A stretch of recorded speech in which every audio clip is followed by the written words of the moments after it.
జ్యోతిష్య శాస్త్రం ప్రకారం 2025వ సంవత్సరం జనవరి నెల 31వ తేదీ శుక్రవారం కన్యా రాశి వారు ఎటువంటి శుభ అశుభ ఫలితాలను పొందుతారో తెలుసుకోవాలంటే ఈ వీడియోని స్కిప్ చేయకుండా పూర్తిగా చూడండి. అలాగే తప్పకుండా మా ఛానల్ని సబ్స్క్రైబ్ చేసుకోండి. ఈ జనవరి 31వ తేదీ శుక్రవారం రోజు కన్యా రాశి వారు శుభప్రదమైన అద్భుతమైన శుభ ఫలితాలను పొందుతారు.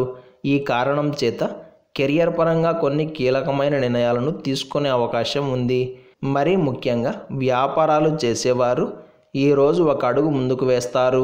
పెట్టుబడులు పెట్టే అంశం పట్ల కీలకమైన నిర్ణయం తీసుకునే అవకాశం ఉంది. వ్యాపారం ఎలా నడుస్తోంది, లాభం ఎంత వస్తోంది, రాబోయే రోజుల్లో ఏ విధంగా ముందుకు తీసుకెళ్ళాలి, పెట్టుబడులు ఎంత పెట్టాలి, ఇన్వెస్ట్మెంట్స్ ఎంత చేయాలి, ఎంత ఖర్చు చేయాలి అన్న దానిపై కీలకమైన నిర్ణయాలు తీసుకునే అవకాశం ఉంది. ఏది ఏమైనా పెట్టుబడులకు సంబంధించి ఈ రోజున మీరు తీసుకునే నిర్ణయాలు భవిష్యత్తులో తప్పకుండా ఉపకరిస్తాయి. అలాగే సంతానం వలన సమాజంలో గౌరవ మర్యాదలు పెరుగుతాయి. చక్కటి మానసిక ప్రశాంతతను కలిగి ఉంటారు. గౌరవ మర్యాదలకు అధికమైన ప్రాముఖ్యతను ఇస్తారు. ఈ ప్రకారంలో మంచి ఫలితాలను కూడా తప్పకుండా పొందుతారు. శుభకార్యాల్లో పాలు పంచుకుంటారు.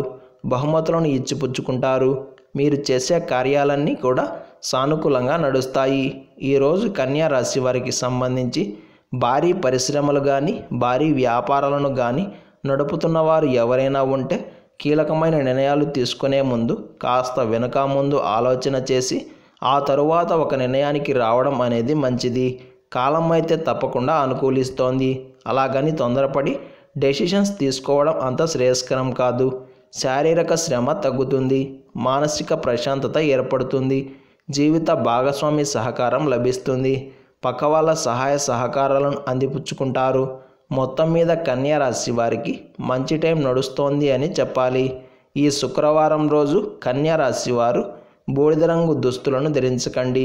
శ్రీ వెంకటేశ్వర కరావలంబ స్తోత్రాన్ని పారాయణం చేయండి. ఈ శుక్రవారం రోజున ఉన్నటువంటి తిథి విదియ, నక్షత్రం శతభిష నక్షత్రం, రాహుకాలం ఉదయం 10:30 నుండి 12 వరకు, యమగండం మధ్యాహ్నం 12 నుండి 1:30 వరకు, దుర్ముహూర్తం ఉదయం 9:07 నుండి 9:52 వరకు, తిరిగి మధ్యాహ్నం 12:52 నుండి 1:37 వరకు. అలాగే ఈ రోజు యొక్క శుభ సమయాలు మధ్యాహ్నం 2:10 నుండి 2:40 వరకు.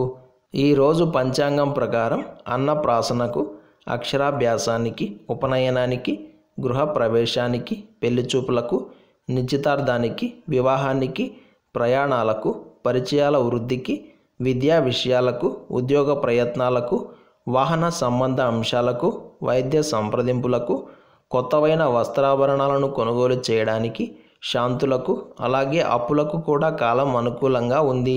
ఈ రోజంతా శుభప్రదంగా సాగడానికి చక్కగా లక్ష్మీ కవచ స్తోత్రాన్ని పారాయణం చేసి అమ్మవారికి పసుపు మరియు కుంకుమలను సమర్పించి పూజ పూర్తయ్యాక పసుపును బొట్టుగా పెట్టుకొని ఆ తరువాత దినచర్యను ప్రారంభం చేస్తే అంతా శుభమే కలుగుతుంది. ఈ శుక్రవారం రోజు ఒక రాగి పాత్ర తీసుకొని నిండుగా గోధుమలు పోసి ఒక కలశం పెట్టి సూర్యదేవుడిని ఆవాహన చేసుకొని ఎర్రటి గంధం మరియు ఎర్రటి పూలతోటి పూజించాలి.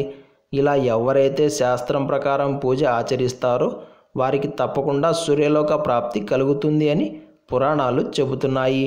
ఈ శుక్రవారం రోజు మనమంతా ఓం వాసవీ దేవ్యై నమః అనే మంత్రాన్ని పదే పదే జపిస్తూ ఉండాలి.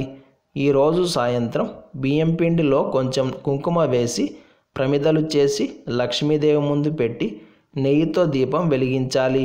అలాగే గంధం మరియు ఎర్రటి పుష్పాలతో పూజించి కుంకుమతో అమ్మవారిని అలంకరించాలి.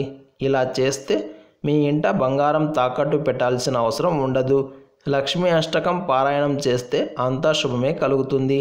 ఇలాంటి సమాచారం ప్రతిరోజు మీకు వీడియో రూపంలో అందాలంటే వెంటనే మా ఛానల్ని సబ్స్క్రైబ్ చేయండి.